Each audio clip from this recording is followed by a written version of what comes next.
70% of points are lost because of unforced errors. And the number one cause of unforced errors is lifting your head and taking your eye off the ball at the last second. That's why players like Roger Federer and Carlos Alcaraz watch the ball through to contact on every single shot. So in this video, I want to show you 3 things that you can work on to quickly improve your ball tracking so you can make fewer errors and so that you can win more. The first thing that you need to work on if you want to improve your ball tracking might sound obvious, but it's something that most players don't do, and that is focus on it during your practice. If you want better ball tracking, you have to make it a priority. You have to focus on it during your practice because it takes thousands of repetitions to develop a new habit, and that means you have to have done thousands of repetitions well, keeping your head still before it's going to happen in matches. So if you're trying to work on 10 different things at once, or if you're switching from one thing to the next, so maybe one moment you're working on the unit turn, the next moment you're working on the racket lag,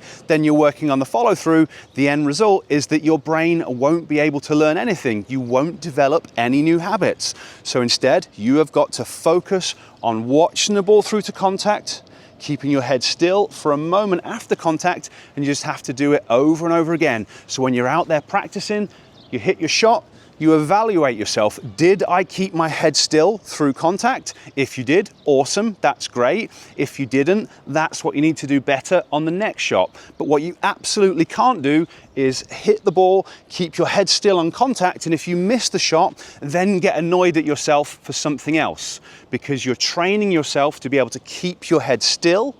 So that's what you have to evaluate your performance on during your practice sessions. And like I said, thousands of good repetitions, then you'll be able to do this in matches. Your unforced error rate is going to go down and you'll be able to win more. The next thing that you need to do if you want to develop better ball tracking is train the underlying skills that go into ball tracking, because just like everything else in tennis, there is a skill component, and in order to track the ball through to contact and keep your head still through at contact, your visual system needs to be functioning well. So that means you need to have fast and accurate eye movements. Your brain needs to be able to process the image from both eyes together, because that's really important for judging distance and judging depth and reading the speed and the flight of the ball. You need to have good coordination with your neck and spine. We have a vestibular system that lives in the inner ear that as we move our head, it controls our eye movements and keeps our eyes locked on a target. And your brain needs to be capable of processing visual information really quickly so that then you can track the ball in the way that you need to. So that's a lot of different underlying systems that need to be functioning well. And you want to see this like any other type of training. You have to work on it and you have to improve your systems so they're functioning as well as they need to. Like if you want to be able to get to drop shots, you need to be able to run quickly. If you can't run quickly, it doesn't matter how badly you want to get to the drop shot. You need to train yourself to be able to run more quickly, and that might mean working on your strength, your technique, your flexibility, and it's exactly the same for the visual system. And the good news is we can train those things. We can work on improving the quality of our eye movements, we can train our vestibular system, we can train our coordination, we can train visual processing speeds. And I've actually made a program to teach you how to do it. It's a 12-week ball tracking program that's designed to improve all of these underlying skills to massively improve your level of ball tracking. So there's a link to this program down in the description. So if you'd like to improve your ball tracking, I highly advise checking that out. And then the third thing that you can work on to help you develop a habit more quickly is high quality shadow swings. But the way that most people do their shadow swings isn't very effective. You need to do them in a specific way and kind of focus on 3 key elements. The first one is going to be what you do with your head. So when you're practicing your shadow swing, you've got to make sure that you're keeping your head in the position that you want it to. So if I'm practicing a high forehand shadow swing, I'm going to make sure that I'm tracking the imaginary ball through to contact with my eyes and with my head and keeping my head still for a moment or two after contact. If I'm working on a low backhand, it's going to be exactly the same thing. So I'm trying to train myself and develop the habit with my head.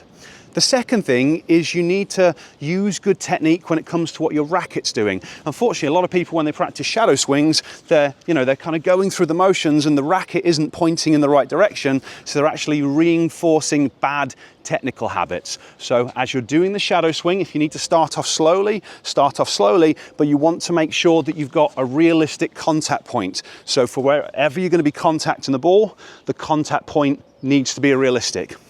And then the third thing, and I think this is one of the most important things, is to practice it with footwork. When most people do shadow swings, they just step into a ball as if every ball that comes to us is absolutely perfect, and that isn't realistic. Most of the time, we're moving to the ball, and that's one of the big challenges. So you want to train yourself with specific footwork patterns and controlling the angle of the racket face and controlling what your head does. And the reason that it's so important to do it this way kind of goes back to what I've just talked about a moment ago. We've got these different underlying systems, and one of the most challenging systems for most people is the vestibular system, the balance system in the inner ear. It is one thing doing a head movement, tracking the ball when we're standing still, but when we're moving, when we're running, when we're changing directions, and when we're twisting, we're now really challenging the balance system. And a lot of people's balance systems don't work as well as they need to, and because of that, their body doesn't let them track the ball through to contact while they're moving forwards or while they're moving sidewards, because their brain finds that scary. So you can practice the movement, you can practice the footwork pattern, you can kind of train your brain to feel more comfortable doing these things without the ball, and by doing repetitions, it's going to make you much more comfortable when the ball is there.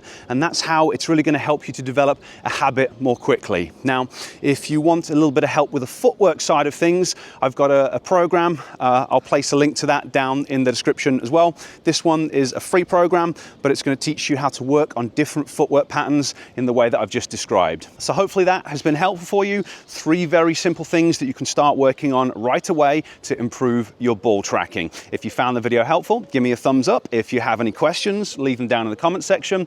And if you haven't subscribed to my channel, it always really helps me out, and it's much appreciated if you could do that as well. Okay, I'll catch you next time.